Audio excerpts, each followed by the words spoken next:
নমস্কার বন্ধুরা, আবারও একটি নতুন ভিডিও নিয়ে আমি বৃষ্টি চলে এলাম আপনাদের মাঝে। তো আমার মেয়ে একটু ওদিক গেল, মানে ও ঠাম্মি বসেছিল ওদিকে গেছে, আর লাইন পাড়ের অনেকেই এসছে।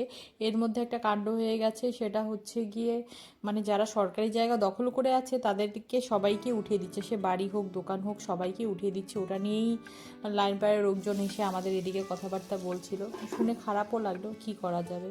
যাই হোক, আমি রাত্রের রান্নার জোগান দিচ্ছি। এদিকে আজকে করবো, মেয়ে বললো আলু ভাজা দিয়ে রুটি দিয়ে খাবো, আজকে রুটি করব আর ঘুগনি করব। সেদিন যে চটপটিটা করেছিলাম মটর সেদ্ধ রয়ে গেছে, তাই ঘুগনি করব ওটা দিয়ে। আর এদিকে একটু কষা কষা করে আলু পটলের রসা করব। সেই আমার মেয়ে হচ্ছে রাতে যাবে ভাইয়ের কাছে, কারণ ভাই তাড়াতাড়ি ঘুমিয়ে পড়ে। সন্ধ্যা 6টার থেকে পড়তে বসেছিল, পড়া কমপ্লিট করে বলছে আমার ভাইয়ের বাড়ি যাবো, ছোটো মানুষ আমি আর আটকালাম না, যা ঘুরে আয়। আসলে ওরও খেলার সঙ্গিনী নেই, আর ওর ভাইকে ভীষণ ভালোবাসে। আমি একটু এগিয়ে দিয়ে এলাম, আর এইদিকে আমার রান্না আছে, ওকে তাড়াতাড়ি এগিয়ে দিয়ে এসে আমি আবার রান্নাঘরে ঢুকে পড়বো।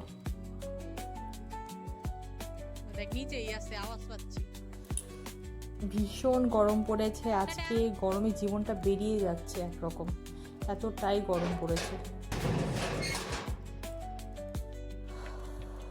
তো এটা হচ্ছে আমাদের গ্যারেজ ঘর, ওই জায়গাটা ঠান্ডা বলে এখানে একটা চৌকি পাতা হয়েছে।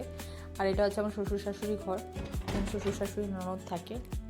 আর আমার একটা ছোটো ঘর আছে, ওখানে আমি আমার হাজব্যান্ড আর মেয়ে থাকি। এটা হচ্ছে ডাইনিং, যদি ওইখানে শীতের দিনেই খাওয়া হয়, ফ্যান ট্যান লাগানো হয় না, ঘরেই খাওয়া হয় বলে। আর আজকে রান্না করেছি যা যা তো বললামই।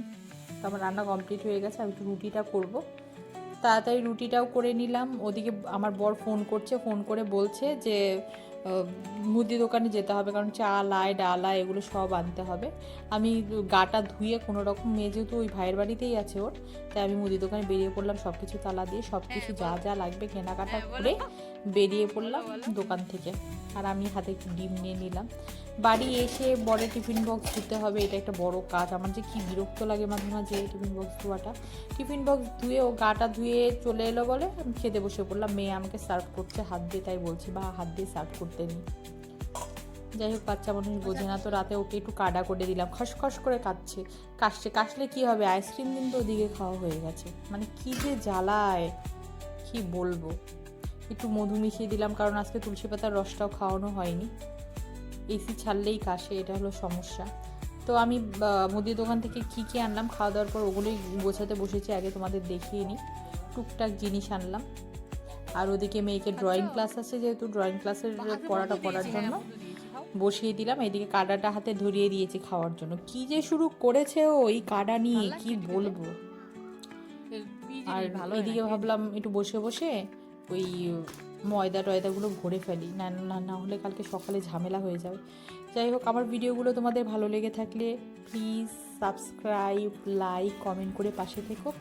লাইক কমেন্ট সাবস্ক্রাইব করলে ভিডিও বানানোর আগ্রহ বাড়ে।